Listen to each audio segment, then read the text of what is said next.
Bueno, muy buenas noches, bienvenidos a Le Doy Mi Palabra. Estamos viviendo días calientes desde el punto de vista periodístico, por eso me parece que el programa de hoy va a aportar información, opiniones de invitados calificados para que usted pueda sacar sus propias conclusiones y, por supuesto, la participación de los columnistas habituales de este programa. Estoy saludando a José Antonio Díaz, muchas gracias. Buenas noches, José Antonio, que va a hablar del tema de los dólares, del impacto que tiene en la economía el tema del dólar. Carlos González Prieto, y un tema caliente, polémico, el caso Monsanto en Córdoba. ¿Qué está pasando allí en la provincia de Córdoba con el tema Monsanto? Y Diego Leuco no va a contar un chiste de Jaimito porque no le causa gracia a nadie, pero va a describir toda la historia, la biografía no autorizada, para decirlo así, de Ricardo Jaime, que al parecer no tiene dinero para venir a sentarse en el banquillo de los acusados de la tragedia de Once.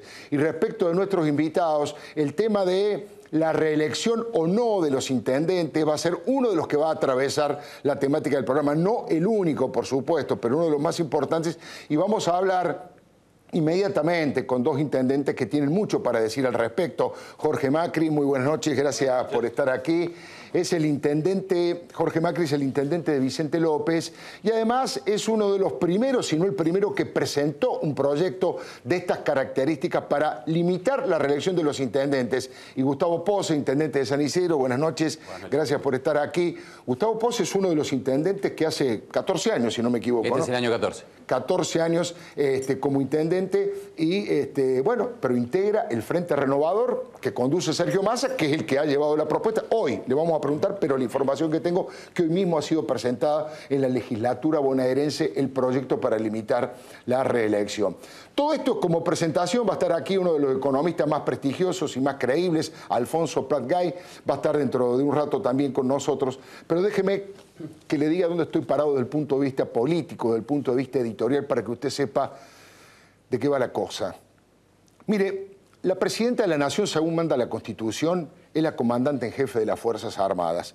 Pero según mi humilde análisis político, la presidenta también es la comandante de un operativo que podríamos denominar colonización de la justicia.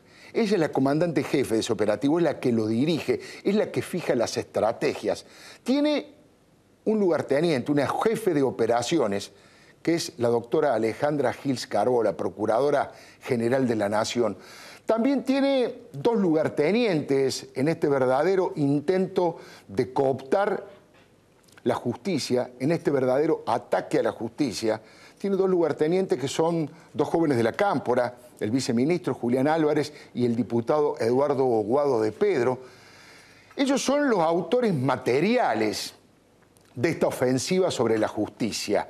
Pero hay un autor intelectual, el pensamiento en el que abrevan es de Eugenio Raúl Zaffaroni. Y también, con toda lógica de Estado Mayor, de una buena orga, tienen un espía, un monje negro, un especialista en el tema, que es Carlos Zanini, quien ya fue presidente de la Corte Suprema, pero de la Corte de la provincia de Santa Cruz en su momento. ¿Cuál es el objetivo? ¿Qué es lo que quiere hacer el kirchnerismo con la justicia ahora que le quedan 17, 18 meses en el gobierno? El primero de los objetivos es bastante claro: tratar de conseguir la impunidad, cerrar todas las posibilidades de que tengan que ir a desfilar por los tribunales después del 2015 con el próximo gobierno. Quieren tratar de garantizar la tranquilidad para Cristina en primer término, para sus familiares directos en segundo término, porque muchas causas salpican y van a salpicar no solo a Cristina, sino a Máximo Kirchner, y me estoy refiriendo concretamente al caso Lázaro Báez, y por supuesto también que le dé tranquilidad a algunos de los personajes más allegados al poder. Este es básicamente el objetivo: retirarse, cubrir la retirada del 2015 con tranquilidad, pero además, si pueden sembrar de jueces, de fiscales, todos los tribunales de la Argentina, también les va a servir para hacerle la vida imposible al gobierno que venga. Así que hay una suerte de doble objetivo en este avance que han realizado y que permanentemente están intentando hacer sobre la justicia argentina. Ya intentaron, el intento más fuerte de todos fue abortado por la Corte Suprema cuando declaró absolutamente inconstitucional la reforma judicial que llevaban adelante, pero ahora están apelando a otro tipo de mecanismos. Ahora usted verá que han aprobado los pliegos de 300 conjueces en el Senado. Está en plena discusión 10 conjueces de la Corte Suprema de Justicia. Imagínese usted en esa lista que ha armado Carlos Zanini puntillosamente con Cristina Fernández de Kirchner, cuál es el pensamiento ideológico, a qué partido político pertenecen, con qué presidente o presidenta simpatizan, quiénes están propuestos para ser jueces. Insisto, la idea es sembrar en todos los estamentos de la justicia jueces con la camiseta K, fiscales adictos, gente que defienda el modelo nacional y popular y, por supuesto, que defienda a los Kirchner y a sus amigos.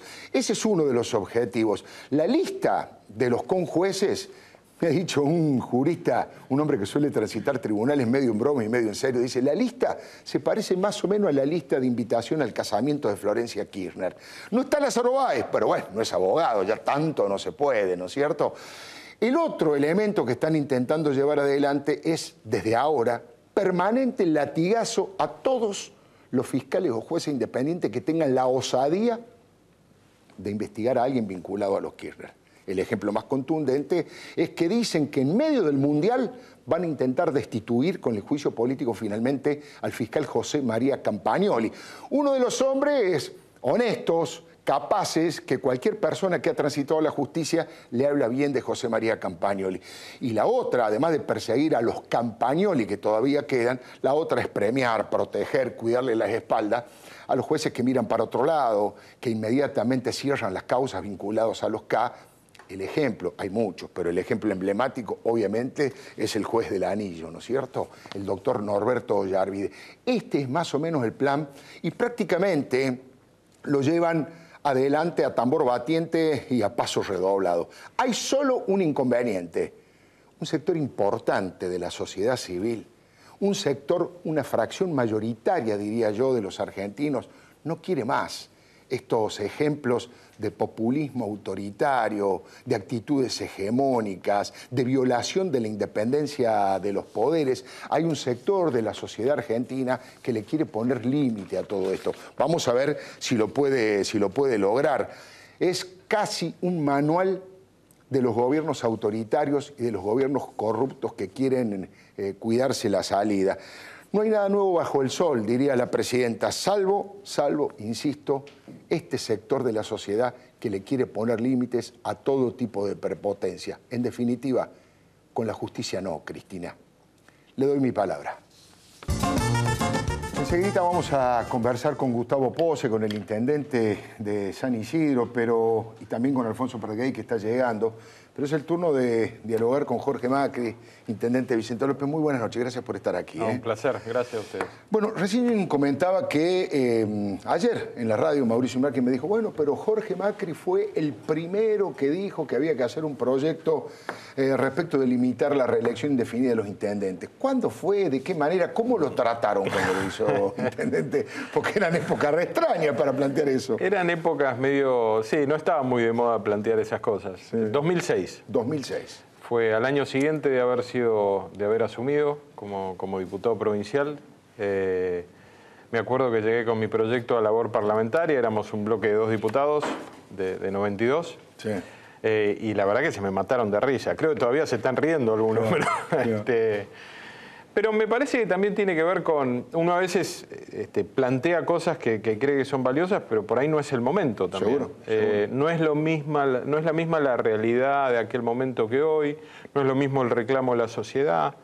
Me parece que, digamos, las expectativas cambian, las realidades cambian. Lo que hoy espera el vecino de un intendente es muy distinto a lo que se esperaba en aquel momento. Entonces me parece que está bueno discutir estas cosas, agrega transparencia, agrega rotación, alternancia, me parece que eso enriquece el sistema, obligaría a cada 4 años que haya un montón de intendentes compitiendo sanamente por ser gobernador y tal vez eso sería una buena solución a que no nos importen gobernadores a la provincia de Buenos Aires, claro, que termina pasando mucho eso, en la historia reciente de la provincia de Buenos Aires ha pasado muchas veces, así que me parece que es un proyecto y es un eje de discusión interesante junto con otros que tienen que ver. Yo, por ejemplo, a mí me encantaría pedirle al gobernador Scioli que nos deje un legado importante antes de retirarse de la gobernación, que para mí nos va a dejar muy poco, que sería hacer elecciones desdobladas en la provincia de Buenos Aires. Eso tendría 2 aspectos valiosos. Primero, que al igual que Córdoba, Santa Fe o Entre Ríos, la gente pueda en un momento discutir los armados y las visiones provinciales y escuchar a los gobernadores hablando. Y por lo tanto despegarla del ruido de lo nacional, que nunca escuchamos a los gobernadores hablar porque como van pegados al presidente. Nacional, claro. Y segundo, que si hiciera eso Scioli, automáticamente puede implementar el voto electrónico. El voto electrónico en la provincia de Buenos Aires está reglamentado desde la época de Felipe Solá, con un convenio firmado con el Estado de San Pablo que nos transfiere tecnología de manera gratuita, así que nos ahorraríamos un montón de plata que la provincia podría utilizar en patrulleros, en aulas que se arreglen, en el sector de la salud, y le agregaríamos mucha transparencia y nos quitaría presión digamos, a los intendentes que siempre estamos ahí teñidos de lo complejo de una elección. Me parece que el voto electrónico sería un avance espectacular y permitiría darle transparencia y agilidad a un acto electoral. Y después que se elija presidente y legisladores nacionales en una elección separada. En una elección aparte. Sí, me parece que sería un alto salto cualitativo para la provincia de Buenos Aires. El voto electrónico realmente es un avance impresionante. Le diría que hasta la boleta única también es un paso adelante es porque un avance. Elimina todos los aparatos, las estructuras, no necesita que haya tantos fiscales. Exactamente. Y a los partidos chicos les permite manejarse con más libertad y sin ningún tipo de Sin duda. Ahora, la verdad es que teniendo como existe la posibilidad de acceder a tecnología que nos transferiría al Estado de San Pablo, con una legislación que ya existe en Provincia de Buenos Aires, y podemos desdoblar e ir a voto electrónico, me parece sería un salto de transparencia espectacular. Ahora, bajando eso a la práctica, hoy entró a la legislatura el proyecto del Frente Renovador de Sergio Massa. Sí. Tanto lo que usted dice como lo que ha dicho Mauricio Macri a nivel nacional pide que sea más amplio todavía, que además limite las reelecciones a los familiares directos, esto del voto electrónico. ¿Eso significa que ustedes presentarían en la provincia un proyecto propio, individual, o que apoyarían porque es un paso y después tratarían de dar otro paso más? En principio me parece que hay que apoyar este proyecto, eventualmente ver de agregarle cosas. De agregarle cosas. Va a venir porque el radicalismo ya anunció que lo va a apoyar, que también tienen un proyecto y que lo apoyarían. Por supuesto, y ahí hay que unificar todos los proyectos que apunten a la transparencia, a la alternancia. Insisto, al desdoblamiento que nos permitiría tener una identidad provincial diferente, ¿no? La verdad que yo envidio provincias como Córdoba que en un momento discuten su perfil provincial, se los escucha a los gobernadores discutiendo qué van a hacer con la producción, con la seguridad, cuál va a ser su vínculo con la nación, cómo van a discutir los recursos de la coparticipación. Acá, como siempre, vamos en el furgón de cola de una elección nacional, eso no se discute porque por ahí se enoja tu candidato a presidente del mismo espacio. Y me parece que es razonable que uno esté hasta compartiendo un espacio político y en un punto defienda los intereses de su provincia, que a veces son encontrados con los de la nación, porque para eso hay un gobernador y para eso hay un presidente, no debería haber seguidismo. Así que me parece que lo razonable es acompañar este proyecto agregándole todo lo que agregue agilidad, transparencia, valor de participación. Yo tuve que competir con un intendente que estuvo 24 años. Claro, eso usted ha tenido experiencia. Sí. Me pongo de abogado del diablo. ¿Y qué tiene de malo que gobierne una persona durante 20 años si el voto popular así lo justifica? ¿En dónde está el problema, digamos, antirrepublicano o antidemocrático? No es ni antirrepublicano ni antidemocrático porque es el marco de la ley. Sí. Y me parece que responde a una época de la Argentina. Me parece que hoy hay posibilidades diferentes y la alternancia y los medios de comunicación y cómo se ha socializado la comunicación con las redes permiten que un montón de gente pueda emitir opinión y me parece que es bueno que se agregue la alternancia a los cargos ejecutivos sin ninguna duda. ¿Por qué creo que es mejor? Primero porque un intendente que va a vencer un mandato tiene la obligación de preparar un equipo que siga y un candidato que continúe. Claro. Un candidato que llegue con nuevos bríos. Yo acabo de llegar de Medellín y cambian los alcaldes, pero las políticas públicas continúan dentro del mismo espacio y con otros espacios, porque las leyes que se aprobaron con el acompañamiento de otros espacios políticos y es muy difícil para un espacio político que gobernó y que estuvo trabajando un eje, que cuando lo tome quien sigue no lo acompañe, porque la sociedad se da cuenta cuando uno pone palos en la rueda. Entonces me parece que genera mejores equipos, genera entusiasmo y alternancia. Hay gente en mi equipo hoy en la Intendencia que seguramente un día quiere ser intendente. Bienvenido. Eso los impulsa a trabajar con más ganas dentro de su secretaría o dirección general. Me parece que eso está bueno y yo estaría obligado a reinventarme y prepararme para otros cargos, gobernador, legislador, diputado, o simplemente decir, cumplí con mi tarea y acompaño a quien tome el poder después de mí. Me parece que también hay que desdramatizar. Uno no es el cargo. Yo trabajo intendente, pero soy Jorge. Y se lo digo siempre a los vecinos, no me digas intendente como yo, a vos no te digo, no trato por el cargo en general a nadie, ¿no? El cargo es un rol que uno ocupa un tiempo, y desdramatizar eso también me parece que sería bueno. La verdad que es interesante, uno escucha y da la sensación de que es una Argentina que todavía no termina de llegar. Pero hay que empezar a construirla. Es cierto que va a llevar tiempo. Hoy Randazzo decía, bueno, pero lo que se apruebe hoy va a tener efecto en el futuro. Obviamente porque no se legisla para atrás. Más vale. Pero un día hay que empezar. Los caminos hay que empezar a recorrerlos. Esto de andar sin rumbo porque siempre se tarda no es la solución. Le hago una pregunta, Jorge, no sí. Intendente Macri. Una pregunta a nivel nacional, pero también en la provincia de Buenos Aires y en el propio distrito. ¿Usted miraría con simpatía la posibilidad de aliarse con la Unión Cívica Radical, con un sector del radicalismo, con un sector de UNEN, de la coalición cívica? ¿Eso siente que les permitiría en la provincia crecer en las posibilidades de llegar a la gobernación, que sería natural, que estaría en la naturaleza de las cosas, o estaría forzado eso? Yo no especulo tanto de lo electoral. Yo siempre he conformado frentes en provincia de Buenos Aires, nunca participé solo. La provincia de Buenos Aires es un desafío inmenso para imaginar que un solo espacio político la puede representar. Así que en mi naturaleza siempre está dialogar, abrir puertas y encontrar puntos de acuerdo. Ahora, me parece que hoy es el momento de que cada fuerza política le exprese a la sociedad desde su lugar lo que quiere representar. Y el año que viene será el momento de intentar buscar acuerdos de las propuestas de cada uno. Hoy me parece que no tenemos que discutir esto. Además, la gente no está desesperada porque planteemos frentes. Y nosotros lo que tenemos que hacer desde nuestro espacio es ayudar a que Mauricio lleve su mensaje, le llegue a mucha gente, se entusiasme con esa alternativa. Y sí, y esto yo lo voy a seguir haciendo, sostener el ámbito de diálogo abierto. Acá está Gustavo. Yo con Gustavo tengo una relación de primera que además toca temas cotidianos de gestión. Recién, mientras esperábamos salir al aire, estábamos hablando de cómo continuamos una obra y cómo trabajamos juntos todo un bulevar en una avenida. Digo, esta es nuestra realidad. Entonces, yo tampoco quiero anticipar tanto los tiempos. Entiendo que el gobernador termina su mandato, que la presidenta también, que Mauricio es candidato a presidente, que surgió una figura como Sergio Massa, que lo ha posicionado a nivel nacional. Yo todo eso lo entiendo.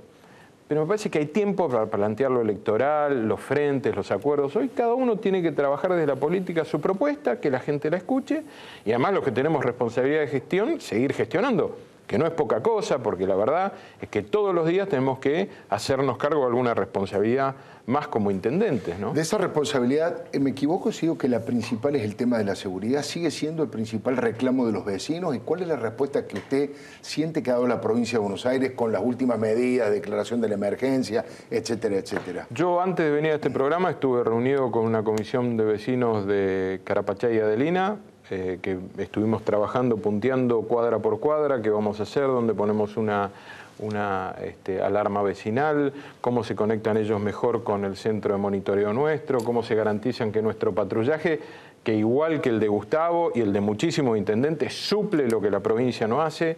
La verdad, yo creo, a mí me daría vergüenza después de 6 años de gobierno declarar una emergencia de algo que es responsabilidad mía.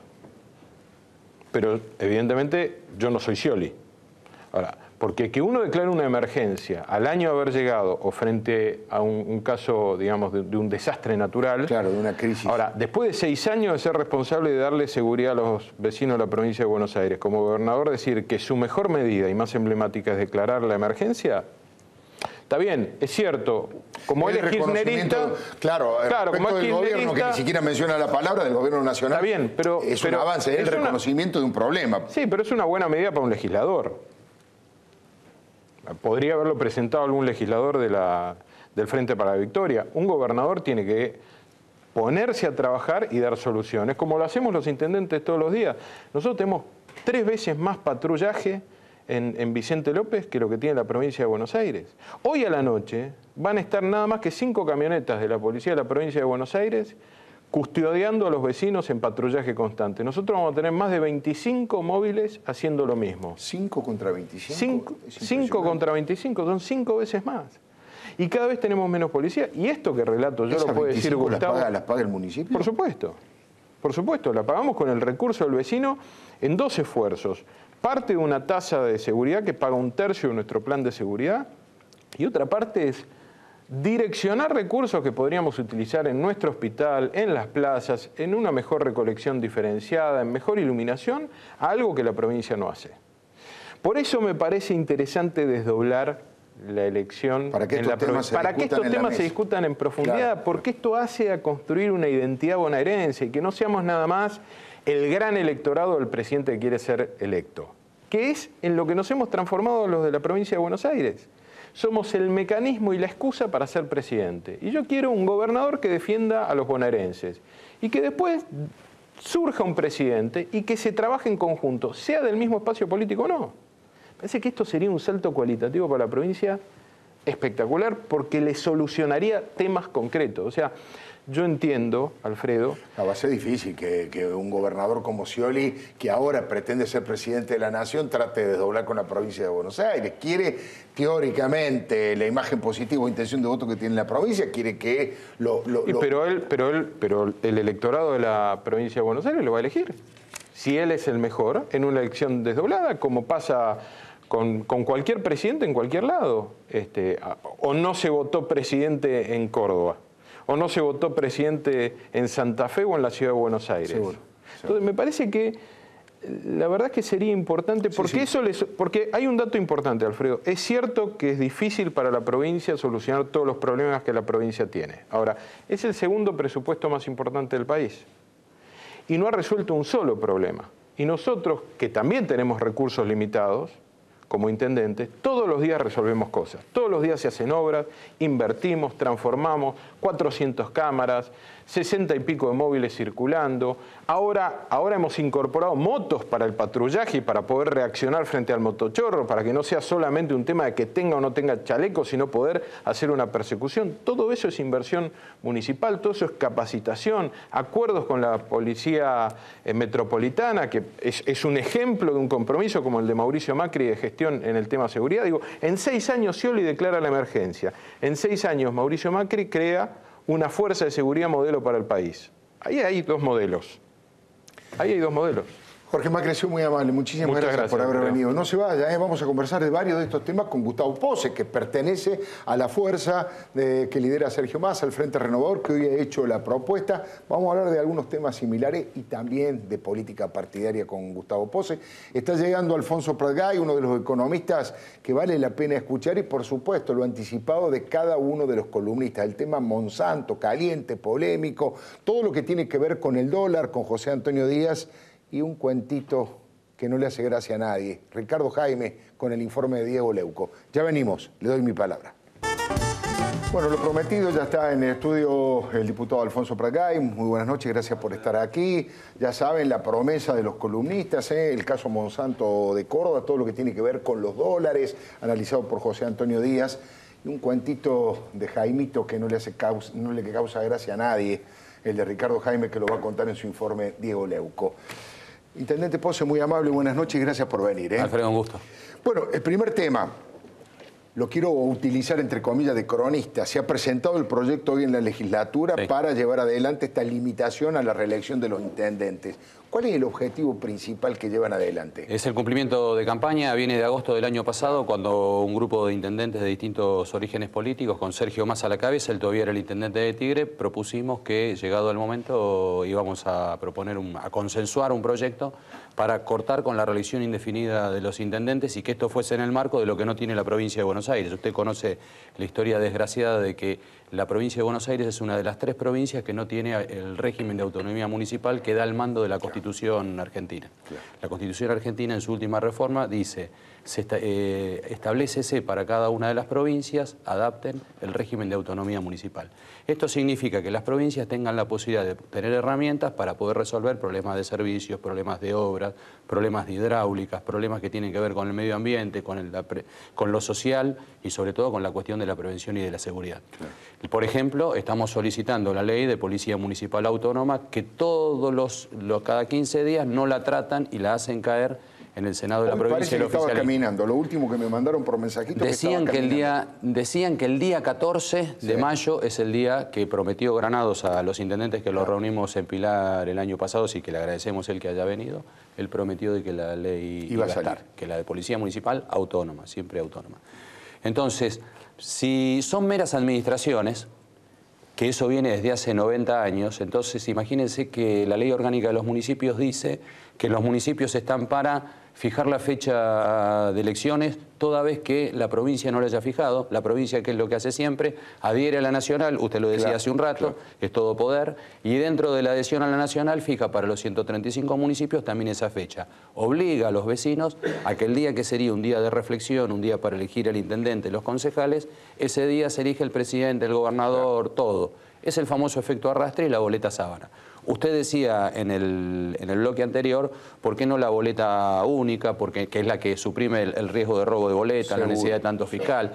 Recién decía Jorge Macri, ¿por qué no lo mismo que... El voto electrónico. El voto electrónico, que no es gasto, mucho más gasto es toda la papelería que hay que hacer. Hoy día encima hay foto, color, papel especial, etcétera.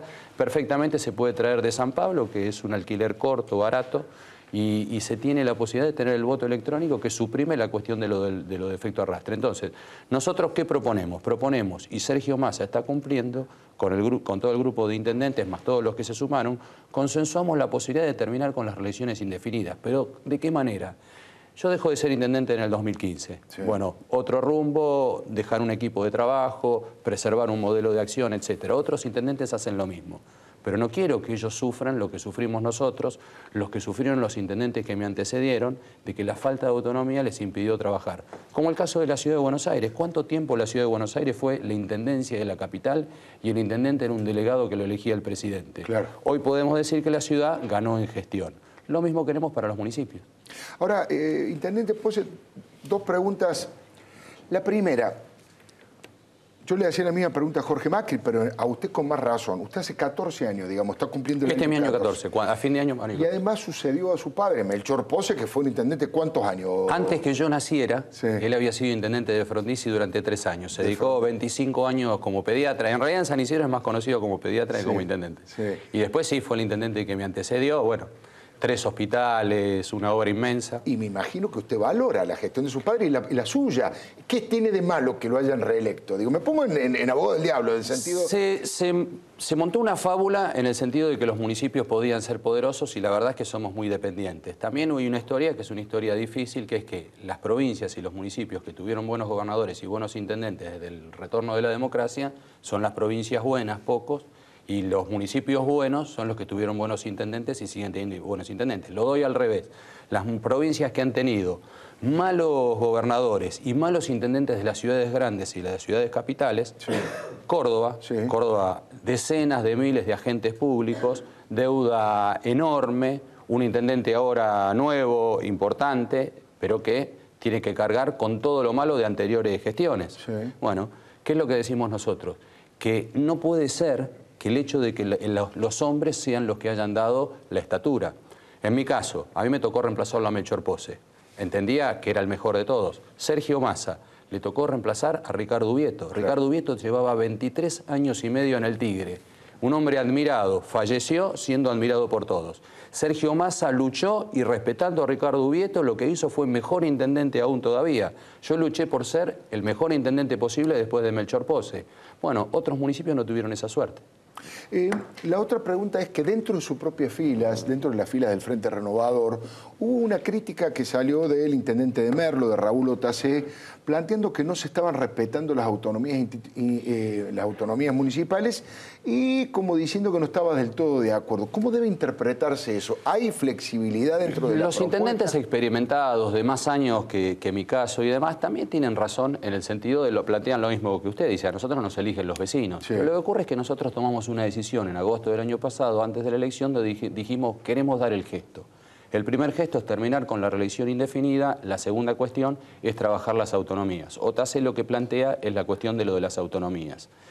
Le aclaro que yo no estoy de acuerdo con que se mantenga la reelección. Lo entendí, puse como una crítica que se de abogado hace. del diablo. Yo estoy de acuerdo con absoluta renovación en todo. 2 periodos para todo el mundo y nada más, porque eso agiliza, OTASE renueva la democracia. Extiende el proyecto diciendo, también dice, bueno, esto debe tocarle a los diputados nacionales que tienen muchos mandatos seguidos, a los diputados provinciales, a los concejales y demás. Bueno, nosotros no queremos enrarecer tanto, porque a veces uno cuando va por el todo no cambia nada. Claro. Empecemos por nosotros mismos los intendentes. A ver, los intendentes del Frente Renovador, perfectamente, si luchamos, trabajamos con una buena boleta, una buena presentación, buena gestión, podríamos ser reelectos nuevamente. Sí. Lo que elegimos es darle un corte final a esto, pero también lo que pedimos es las autonomías. Dentro de las autonomías, la semana que viene podría el gobernador Scioli darnos la posibilidad de que los vecinos tengan policía municipal autónoma para tener más policía para cuidar de ellos.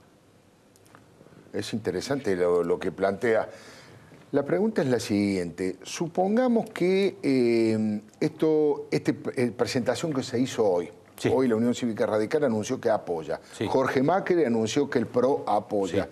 ¿Tienen los números necesarios? Sí, ya hay una mayoría importante. Inclusive puede ocurrir que intendentes del Frente por la Victoria tomen una decisión valiente y diciendo, bueno, esto sería un buen aporte. ¿Usted cree que se van a indisciplinar así y van a votar un proyecto de masa? Para eso es la democracia. Sí, sería lo ideal, pero digo, en general hasta ahora no han tomado tanta autonomía los integrantes del Frente para la Victoria, salvo que sea un primer paso para saltar a otro nosotros lugar. Dentro de 60, 70 días esperamos tener junto con Sergio 40 intendentes de la provincia de Buenos Aires. Hoy somos unos 25. 25 y piensa sumar 15 intendentes más. 15 intendentes más. Hay algunos que tienen un discurso muy similar al de Sergio Massa, que uno sospecha que están esperando el momento ideal para intendente de todos los colores políticos. Sí. Hay un juego importante. Sergio obviamente es una figura popular y además, bueno, nosotros trabajamos justamente desde la diversidad y la diversidad es como vota la gente hoy. ¿Usted se sigue definiendo a sí mismo como radical? Me tocó una historia, a ver, tiene mucha raigambre el apellido Pose, claro, a través de Melchor Pose como dirigente radical. Él militó desde los 14 años, ya falleció. Yo me formé en el desarrollismo, claro. La relación con Raúl Alfonsín también me marcó un prócer. ¿Qué es lo que digo? Lo que digo es que la posibilidad es el movimiento nacional, es la reunión de todos. Arturo Frondizi escribió un libro que se llama justamente el Movimiento Nacional y que tiene mucho que ver cómo hoy son los frentes en todo el mundo. En el mundo hay 2 países nada más con partidos políticos y bipartidismo, Inglaterra y Estados Unidos. Después el resto son frentes o coaliciones, claro, con programas de gobierno. Claro. Y en eso usted... Y el Frente Renovador es eso. Representaría, claro. Cuando formamos el Frente Renovador... ¿La matriz radical o la matriz desarrollista, digamos, dentro de ese proyecto? Cuando formamos el Frente Renovador, claramente un peronista moderno y desarrollista, porque ustedes mírenlo en la concepción económica, Ignacio Endebeniguren cuando hace su aporte, Sergio Massa es eso. En mi caso soy un radical desarrollista. Y muchos de los que se incorporan, socialistas, vecinalistas, demócratas cristianos, es eso, la diversidad. Siempre el campo popular. Y con esa experiencia, ¿cómo ve la posibilidad de que el radicalismo o un sector de UNEN se acerque a Mauricio Macri? O que algunos intendentes se sumen al Frente Renovador. Bueno, hay diálogo con el propio Mestre con el que usted habló, aunque Mestre también habla con Mauricio Macri, intendente Río Cuarto. Hay distintos intendentes. Lo importante es que se acabó la disciplina, el disciplinamiento de los militantes, de los dirigentes, de los intendentes, de los gobernadores. Lo importante es que cada uno encuentre un buen camino para el país, para la provincia, para los municipios. En el caso de lo de Sergio, en mi caso, nosotros dijimos, trabajamos fuertemente en el armado del Frente ahora, colaboramos entre todos, desde todos los partidos políticos. El año que viene es el año electoral y ahí viene la cuestión de la formalidad, la que tiene que ver con el que dice soy candidato a presidente, soy candidato a gobernador, los que dicen soy candidato a intendente. Intendente Pose, le hago la última pregunta. Sí. Ahí la doctora Elisa Carrió ha hecho una acusación bastante seria respecto de, obviamente no es su distrito, pero que en Tigre, en lo que ha dejado Sergio Massa, más la cierta complicidad de Berni, hay como una suerte de instalación fuerte de sectores vinculados al narcotráfico. ¿Qué experiencia tienen ustedes de ese tema? ¿Les consta? ¿Les parece que es una cosa Lo digo desde el respeto y la admiración que tengo por la doctora Carrió, por Lilita.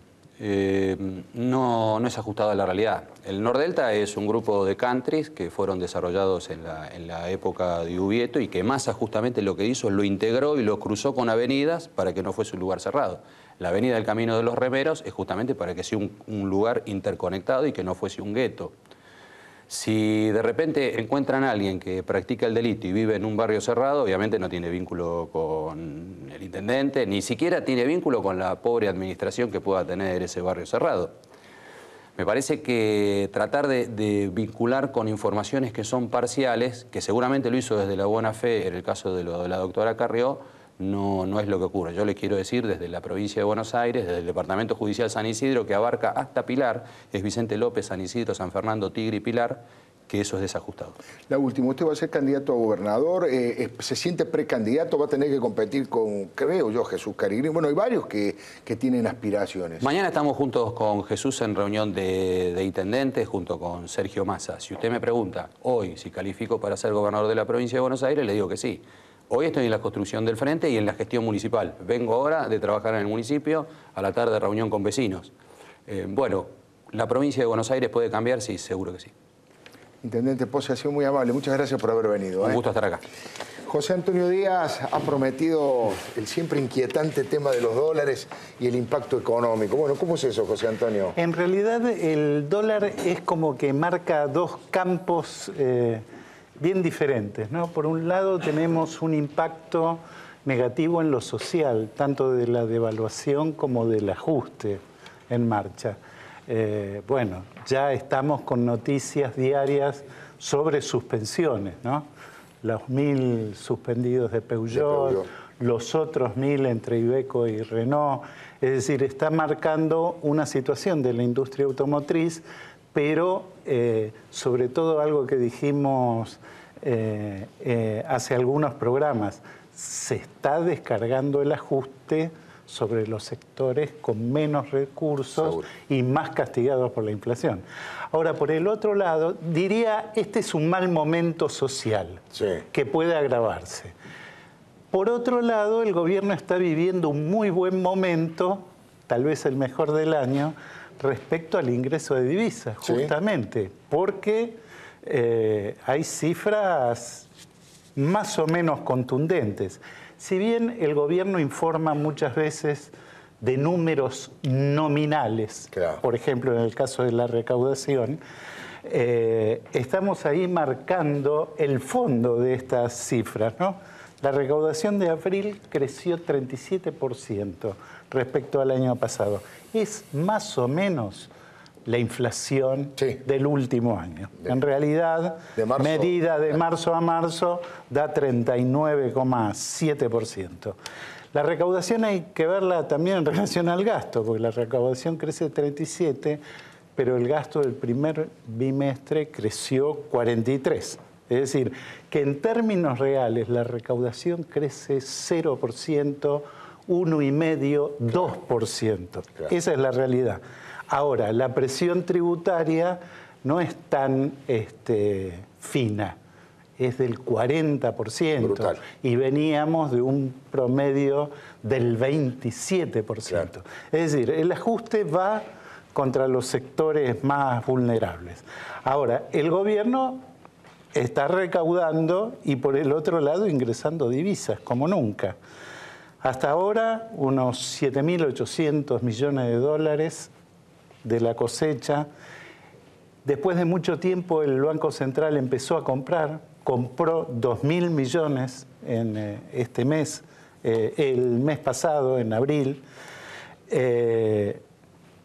Más allá de lo que puedan crecer las reservas, el gobierno pudo, durante este mes, durante estos meses en realidad, pudo pagar deuda, pudo pagar importaciones de energía que se hacen cash cada 15 días y tener recursos en el Tesoro. Ya se le giraron 18.000 millones al Tesoro Nacional. Es decir, es la época más floreciente para el gobierno en cuanto al ingreso de divisas. Es el único ingreso de divisas. Hay que ver si esto aguanta para el segundo semestre del año y si aguanta como han planteado muchos economistas, esta paridad, esta nueva convertibilidad de 8-1 con el dólar, si es posible soportarlo con una inflación que está en el orden del 35%, claro, por lo menos para el 2014. El gobierno, ¿cómo se defiende? Diciendo, bueno, la caída del consumo, la actividad en el freezer, lo que van a provocar en los próximos 3 meses, por lo menos, una baja de la tasa de inflación a un 2%. Veníamos del 3%, vamos a recorrer un camino, creo que no va a ser tan tranquilo, del 2% mensual. Ahora, aquí también aparece, la inflación no para. Claro. Es decir, la inflación es contenida o sofocada a partir del propio ajuste, de la propia recesión, claro, del enfriamiento, y no como parte de una política pública virtuosa. Por eso hay mucha incertidumbre. El segundo semestre obviamente es clave, va a decir la verdad sobre estas proyecciones que hacen los funcionarios. Lo dice José Antonio Díaz, pone en contexto la información económica para que usted saque sus conclusiones. No se vaya, vamos a conversar de estos temas y de muchos otros con Alfonso Pratgay. Por supuesto, está Carlos González Prieto, que nos quiere hablar sobre el tema de Monsanto. ¿Qué está pasando en Córdoba con ese tema? Y el informe de Leuco sobre Ricardo Jaime. No es ningún cuento, no le da gracia a nadie. Ya venimos, le doy mi palabra. Bueno, la posibilidad de conversar con Alfonso Pratgay, uno de los economistas que uno escucha con mucha atención, porque no solamente es un teórico, ha tenido experiencia en la gestión realmente importante. Bueno, muchas gracias por estar aquí. No, gracias por la invitación, Alfredo. La primera pregunta tiene que ver con respecto a esto que venimos charlando. Estuvo aquí Jorge Macri antes, ahora Gustavo Pose. ¿Cuál es la mirada que tienen ustedes como espacio, como dirigentes, respecto de las reelecciones? ¿Qué tipo de proyectos estarían dispuestos a aprobar para generar mayor renovación en la política argentina? Mira, Alfredo, yo creo que si decimos que está mal la reelección indefinida para la presidencia o que está mal para las gobernaciones, de hecho, Santa Cruz y ¿cuál es la otra? Creo que Catamarca. Sí, exactamente. Son las únicas dos provincias que tienen reelección indefinida y todos estamos de acuerdo que eso está mal. ¿Por qué no se va a aplicar el mismo concepto a un municipio, habida cuenta de que algunos municipios son incluso más grandes que esas provincias? Claro, claro. No hay ninguna duda de que la democracia exige alternancia y que esa alternancia no está garantizada en los municipios de la provincia de Buenos Aires. De otras provincias también, pero en los municipios de la provincia de Buenos Aires.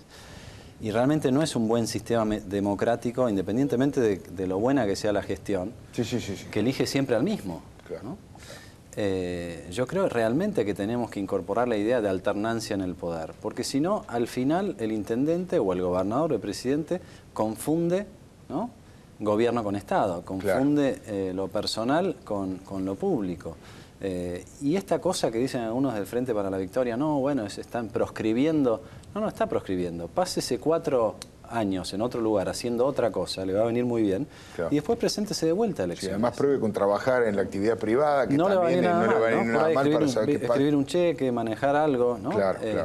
Acá lo que hace el aparato normalmente de los distintos partidos establece la carrera política. Claro. Entonces, bueno, esto es lo que permite que, si no es intendente, que sea legislador, si no es legislador, que sea diputado. Y la verdad que eso me parece que hay que discutirlo a fondo. Y son varios los partidos que integran UNEN que han tenido proyectos en esa dirección. Nosotros todavía no hemos tenido la discusión, pero realmente, por lo menos desde el punto de vista personal, a mí me parece muy bien ponerle un límite a la reelección indefinida de los intendentes, porque si no, no podría decir que me parece bien ponérselo al presidente. Claro, ¿no? claro. Creo que está bien la idea de darle más autonomía a las intendencias y de transparentar el ejercicio electoral también, ¿no? Yo personalmente prefiero la boleta electrónica antes que... Antes que la única. Antes que el voto electrónico. Ah, ¿no? La boleta electrónica antes que el voto. La boleta electrónica es como la boleta única, solamente que en vez de imprimirla antes, se imprime en el cuarto oscuro. Claro, claro. Nosotros hemos tenido siempre problemas con faltan las boletas, toda esta cuestión, bueno, la boleta sábana. Bueno, la boleta electrónica resuelve eso, porque usted puede ir eligiendo, ¿no? Imprime la boleta en el cuarto oscuro y después te queda la constancia. Claro. El gran problema del voto electrónico, tal cual está definida la situación a nivel nacional, por lo menos en Argentina, es que depende del Ministerio del Interior. Yo no confío en este Ministerio del Interior. Claro. A ver, el mismo gobierno que te dice que el pan vale la mitad de lo que vale, imagínate, Alfredo, si tiene toda la información, el verso que te puede meter con los votos. Claro, ¿no? ¿cuál es la realidad y la verdad de las cifras que van a que haya una manejar? constancia escrita para poder contrastar si hay que abrir las urnas o lo que fuese, yo creo que eso estaría muy bien. Yo espero que esto se discuta en la legislatura de la provincia y seguramente que muchos partidos de la oposición lo van a apoyar. Tengo dudas de que, como decías en el bloque anterior, de que el Frente para la Victoria lo quiera apoyar. Claro, pero hay que ver esos números. Dos preguntas de política, yo diría, partidaria concreta. La primera, aquí estuvo Jorge Macri, que lleva como candidato, quiere que sea presidente Mauricio Macri. Estuvo Gustavo Posse, que quiere que sea presidente Sergio Massa. ¿Vos ya tenés en tu corazoncito de todos los que quieren ser candidato a presidente de UNEN alguien al que pensás que es el mejor de los candidatos? No, yo quiero que gane UNEN, Alfredo, y creo que... Todavía no tenés definido quién. Y me parece que no deberíamos tener definido quién hasta que ese quién sea el ganador de la primaria. Es bastante utópico lo que estoy planteando. No, pero digo, en la primaria va a haber 2 candidatos, 3 candidatos. ¿Alguno tenés que apoyar o no? No hace falta. Yo creo que lo que tenemos que hacer es trabajar para el colectivo. Para el colectivo. Me parece que sería un mal planteo estratégico que empecemos a dividirnos en líneas internas. En líneas internas, en corrientes. Claro. Total, el candidato a presidente es uno o es una fórmula o lo que fuese. Lo que UNEN tiene que demostrar es coherencia programática y capacidad de gestión. Y eso, Alfredo, no lo lográs abrazándote a uno de los candidatos. Me parece que lo lográs reafirmando el colectivo. Claro, respaldando a la propia lógica de elección de las PASO y apoyando al que gane. ¿Qué es la lógica que elegimos nosotros? Claro. Vos decías Massa, no sé, Scioli, Macri. Eso ya está definido, no va a haber una discusión interna. No. Hay una cabeza, hay un líder que lidera. Ya Acá está. sí va a haber acá va a haber una participación del ciudadano. Acá va a ser el ciudadano el que Claro. va a elegir quién es nuestro candidato 2 meses antes de la elección general. Esto a priori es una desventaja, porque ese candidato va a tener solamente 2 meses. Sí, pero sale con un apoyo, con un respaldo Sale con mucho apoyo. de la sociedad. Sale con mucho apoyo de Sale la primaria. parido por la sociedad, ¿no? Pero el candidato que tiene que enamorar, que tiene que liderar, eso me parece que no lo tenemos. Recordá cuando Alfonsín ganó la elección. Sí. Llevaba más de 1 año de candidato. Claro, ¿no? claro. Y todos los otros ejemplos son más o menos lo mismo. Nosotros vamos a tener un candidato que no sabemos cuál es, que Para va a tener 2 2 meses. Entonces, es suicida que nos vayamos dividiendo en líneas internas. Esto es lo que yo creo, ¿no? Claro. Independientemente de que puede haber afinidades personales, pero yo creo que el trabajo concreto en la cuestión programática, en la cuestión territorial, hay que orientarlo detrás de la marca UNEN y no detrás de un candidato. Se me acaba de ocurrir una idea, no sé si la han pensado, pero a propósito de esto, que no lo había escuchado, la verdad que es muy interesante, que también eso se podría trasladar a la práctica concreta y decir, bueno, este es el gabinete en las sombras de UNEN. Nuestro ministro de Economía va a ser Alfonso Pratgay, nuestro ministro de Trabajo va a ser tal, nuestro ministro de Relaciones Exteriores va a ser Terraño, no sé, por decir.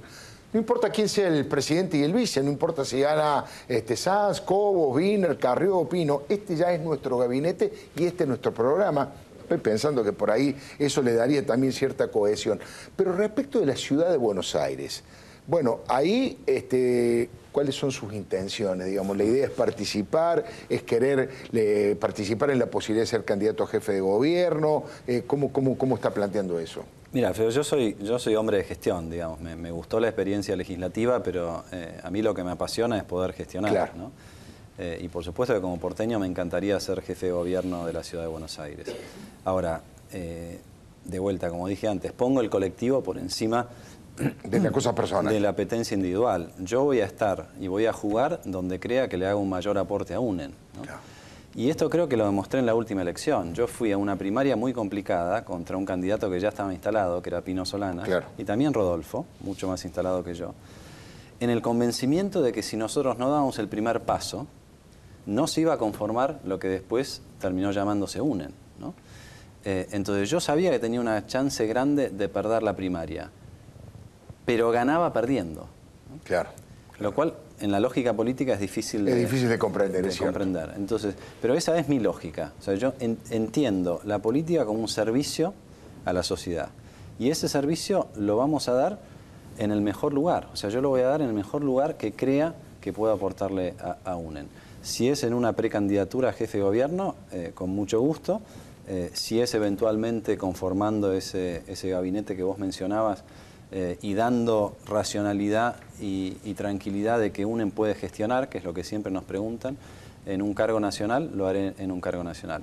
Pero la vocación es diputar, es competir, y por supuesto que la ciudad de Buenos Aires es un lugar muy atractivo para hacer muchas de las cosas que Macri no se animó a hacer. Digamos, uno compara, Macri queda bien parado en la comparación histórica. Con Aníbal Ibarre, con lo anterior. Claro, pero más que nada por defecto de los demás y no tanto por virtud del PRO. Me parece que el PRO ha tenido inmensos recursos, incomparables con los intendentes o con los jefes de gobierno anteriores, sí.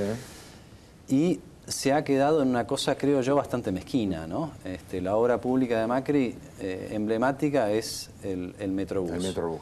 Ahora, en 8 años se entubó solamente uno de los 3 arroyos, que es el Maldonado, y una obra que en realidad había aprobado Tellerman antes. Vega y Medrano prácticamente no se ha hecho nada, ¿no? La explosión demográfica en las villas. Lleva 8 años el PRO. No puede desentenderse y echarle la culpa al gobierno nacional, ¿no? Entonces, yo creo que da para una gestión todavía mucho mejor que la de Macri, y yo creo que de UNEN tendría que salir ese candidato que convenza a los porteños de que la ciudad puede ser más amigable, más vivible, ¿no? Y esta crítica que está haciendo a esta mezquindad o no desarrollo del todo de parte del PRO, ¿significa que tampoco mira con simpatía la posibilidad de un acercamiento entre UNEN y Mauricio Macri en una suerte de polo no peronista? No, ya ver, nosotros somos Frente Amplio, ¿no? Y además UNEN, así que todo invita a unir más, a ampliar, a hacer un frente. Lo que no tenemos que hacer es un rejunte. Entonces, me parece que tenemos que ir paso a paso. Primero logramos lo que parece fácil, pero no fue nada fácil, que fue esa puesta en escena en el Teatro Broadway, todos los que subimos al escenario, se dejaron de lado algunas mezquindades, se hizo el esfuerzo, cada uno hizo un aporte de generosidad. Ese fue el puntapié inicial. El próximo paso, creo yo, debiera ser el que vos planteabas hace un rato. Pongámonos de acuerdo en las cuestiones programáticas. ¿Qué es lo que haríamos, independientemente del candidato, si fuéramos gobierno a nivel nacional? Y eso nos va a permitir a nosotros ordenarnos, y va a permitir también ordenar una eventual ampliación del frente. Digamos. Yo no hago una proscripción de ninguno. Sí. Lo que digo es, yo quiero que lo que ofrezco a la sociedad sea mi programa.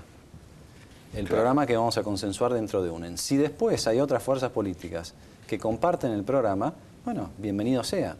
Pero no estoy dispuesto a masajear el programa porque hay otro candidato que tiene votos, y entonces que no sea una alquimia electoral, que sea una coalición política que se ofrece para gobernar de manera coherente, ¿no? 2 preguntas, una vinculada a la corrupción y otra al tema económico. A la corrupción, hay claramente una matriz corrupta en el Estado Nacional.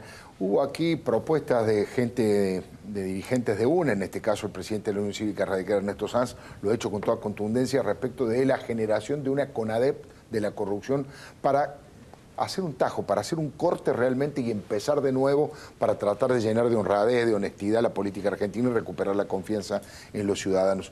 ¿Eso ustedes impulsarían, apoyarían esa idea?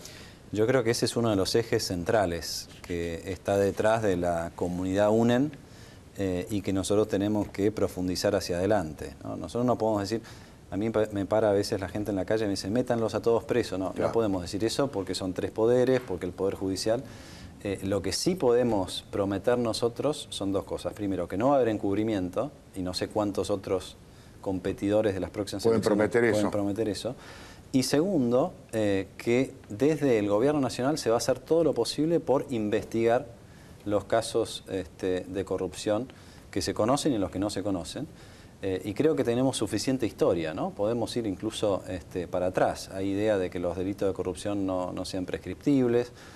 Hay muchas propuestas preventivas de los delitos de corrupción, pero yo creo que no va a haber memoria, verdad y justicia hasta que algún político importante pague lo que todos sospechamos que está pasando, ¿no? es bastante obvio que eso está sucediendo. Y la verdad que es enervante para el ciudadano común ver cómo el gobernante, que se reelige o no se reelige, da lo mismo, se llena los bolsillos y, digamos, el ciudadano del llano está siempre remando y peleándola, ¿no? Hasta que no haya algo emblemático en ese sentido y haya un corte, va a ser muy difícil la reconciliación a fondo, ¿no? Y después está la ejemplaridad. Yo lo hablo desde la experiencia, yo fui funcionario público, estuve en el Banco Central. Cuando yo llegué al Banco Central me decían, no sabés lo que son todos los kioscos. Hay un kiosco acá, un kiosco allá. Yo creo, Alfredo, que cuando la máxima autoridad de una agencia del gobierno o de todo el sector público baja la línea de que está mal robar y de que el que robe, aun cuando sea el riñón, va a quedar fuera del gobierno y eventualmente preso, eso es un gran ordenador también, ¿no? Hasta ahora no hemos tenido nadie que tenga ese coraje, y yo creo que UNEN tiene que representar esa bandera, ¿no? La última pregunta, y le agradezco mucho que haya venido, Pargay. De la situación económica actual, de lo que está pasando hoy en la Argentina, sacando el tema inflacionario, ¿cuál le parece que es el tema más grave? ¿Qué es lo que más lo preocupa respecto al futuro económico? A mí lo que más me preocupa es la recesión, y no de ahora. Yo esto lo vengo diciendo, no me acuerdo si lo dije la última vez que vine acá, Alfredo, pero yo creo que ellos eligieron bajar la inflación de la peor manera, lo decía recién. Claro, recesión y enfriamiento, ¿no? Recesión, enfriamiento y la discusión que se viene ya, que es la caída del empleo. Con un gobierno que ya no tiene ni las herramientas para reactivar la economía, ni la confianza para que la ciudadanía le crea, ni tampoco la gestión, que creo que nunca la tuvo, para administrar bien la cosa pública. Entonces, mi preocupación, yo creo que la inflación es un problema, está pegando en el bolsillo, falta ver los aumentos de la nafta, los aumentos de tarifas y demás, pero la peor parte creo que ya pasó, por las malas razones, ¿no? Lo que está matando la inflación es el frío de la economía. Y la próxima etapa creo que va a ser, como lo estamos viendo tentativamente en el sector automotriz y en otros sectores, es la del empleo. Cuando se llega a esa instancia, entonces la preocupación se extiende a lo social. Y esa preocupación llega en un momento donde, y acá creo que es la mayor interpelación que hay que hacerle al kirchnerismo, ¿cómo puede ser que con 10 años de recursos récord, como mostraba José Antonio, crecimiento y demás, todavía hay casi 12 millones de argentinos que no tienen lo suficiente como para vivir dignamente? Esto es enervante. Y es imperdonable, ¿no? Y es imperdonable. Es imperdonable para alguien que tiene un discurso que dice todo lo contrario. Claro, y la recesión lo va a poner eso muy sobre el tapete, y creo que todos los dirigentes políticos tenemos que estar muy atentos a pacificar, ¿no? Muy amable, muchas gracias por venir, Alfredo. Alfonso. Bueno, Carlos González Prieto, buenas noches. ¿Qué tal, Alfredo? Buenas noches. Tiene un tema muy caliente como es el tema Monsanto en Córdoba. ¿De qué se trata? Sí, un conflicto muy grave, mucha tensión en la provincia de Córdoba, puntualmente en la localidad de Malvinas Argentinas, ahí muy cerquita de la capital, por la instalación de una planta de semillas por parte de la multinacional Monsanto, 1.500 millones de pesos. En este momento la obra está totalmente parada. En este preciso instante hay gente acampando, ambientalistas acampando en las inmediaciones de la obra, no permitiendo que entren ni salgan proveedores. A ver, la realidad es que Monsanto no es de las empresas con mejor imagen, eso es una realidad. Los ambientalistas o los ecologistas tienen como deporte, diría yo, pegarle a Monsanto. No así en el sector agropecuario, donde son respetados. El punto es que no se entiende cómo cuestionan una planta de semillas, que no es una industria que contamine, Alfredo. Está muy politizado el conflicto, incluso Cristina Fernández de Kirchner, nada más y nada menos, fue la que anunció la inversión, De la Sota los recibió con los brazos abiertos, comenzaron con la inversión y de repente toman la planta. Vemos un video donde explica un poco la situación, es muy interesante, no se vayan, mírenlo, y después tratamos de entender cómo va a terminar esta cuestión. Hace unos instantes estuve con Monsanto, que nos anunciaba una inversión muy importante. Aquí tengo la verdad que se los quiero mostrar porque estoy muy orgullosa, el prospecto de Monsanto. ¿Vieron? Cuando hacen prospecto es porque ya está hecho la inversión, si no, no te hacen prospecto. Así que una inversión muy importante en Malvinas Argentinas, provincia de Córdoba, en materia de maíz. El otro día me tocó también estar en Nueva York con una importante firma Monsanto que nos ha anunciado una importantísima inversión también en el país. La verdad que es un orgullo para nosotros poder hoy anunciar una inversión de 1.500 millones de pesos en una nueva planta de producción de semillas de maíz. Está en plena expansión en la República Argentina y esta planta de producción que se va a instalar en el barrio Malvinas Argentinas, en Córdoba, es una apuesta muy importante de la empresa, es de hecho la apuesta más importante de este año a nivel global. Bueno, con estos datos yo no creo que tengamos que mirar al futuro de manera desesperanzada. Esta lucha nos quiere hacer pelear a los trabajadores contra los trabajadores. Esto es una estrategia de la empresa para separarnos. Por culpa de ustedes todos quedamos sin trabajo acá si no están los camiones. Vayan a hacer política en otro lado. Te hice conocer el artículo de la primera que hiciera problema y ahí detenida. Te hice conocer el artículo. Usted me agredió en el personal. Le hice conocer el artículo 194 del Código Penal. No le vamos a permitir el ingreso, porque esta empresa mata, y si nos va a matar, que nos maten los camiones. Tenemos la misma claridad de siempre. Pareciera que Malvinas Argentina es responsable de semejante situación, cuando acá es una empresa que la largó la presidenta de Estados Unidos, el gobernador de la provincia de Córdoba de la Casa de Gobierno, y nosotros hoy tenemos que estar poniendo el pecho a la situación. Mientras los distintos ministros duermen tranquilos, nosotros tenemos el pueblo usurpado por gente que no es de Malvinas, que viene con la cara tapada, que nos agrede permanentemente, que destruye nuestras instituciones. Pareciera que Monsanto, la seleccionadora de grano, fuera la única empresa que se va a radicar en nuestro país. Y las otras 40 que están funcionando, ¿qué hacen? En cada pueblo están los silos a donde realmente producen este tipo de cosas. Sin las normas de seguridad, estoy seguro, ni siquiera tienen las habilitaciones pertinentes y nadie las controla. Y nosotros tenemos que ser los responsables de esto, que realmente se destape la olla y que tenga la responsabilidad quien la tenga y que se haga cargo quien se tenga que hacer cargo. Pero este intendente y esta comunidad no va a ser responsable de nada.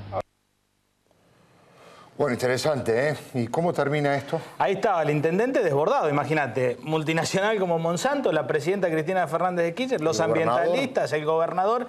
Total. Nosotros hablamos, Alfredo, con gente de la provincia, con Jorge Lawson, con Pablo Vaquero de Monsanto, incluso con Sofía Gatica, que es la cara visible de la protesta ambientalista de un movimiento que se llama Barrios de Ituzaingó. ¿Cómo termina la película? No se sabe. Lo cierto es que la provincia ha tomado la decisión de pedirle a Monsanto un estudio de impacto ambiental. Monsanto lo presentó en un marco de diálogo, le pidieron algunas correcciones que van a hacer con el choclo de las multiplicaciones del maíz, y en paralelo, tal es el conflicto que mandaron un proyecto de ley que aparentemente se va a aprobar a la legislatura de Córdoba, donde esta ley macro permite que los municipios adhieran y resuelvan estas cuestiones a través de una consulta popular o a través de una audiencia pública. ¿Qué dice Córdoba?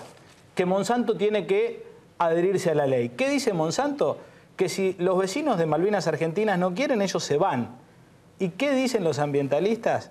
Que ellos de ahí no se mueven, que Monsanto mata y que no van a permitir que se instale la planta. Vinculado a esto, una primicia del Ministerio de Agricultura, declaraciones de hoy a la tarde de Carlos Casamiquela, no en línea directa, pero muy vinculado, anunció que antes de fin de año presentan una ley de semillas, algo que viene pidiendo el sector agropecuario, teniendo en cuenta, por cierto, la biotecnología y todos los avances tecnológicos que han quedado muy desfasados con una ley bastante vieja. Carlos, muchísimas gracias.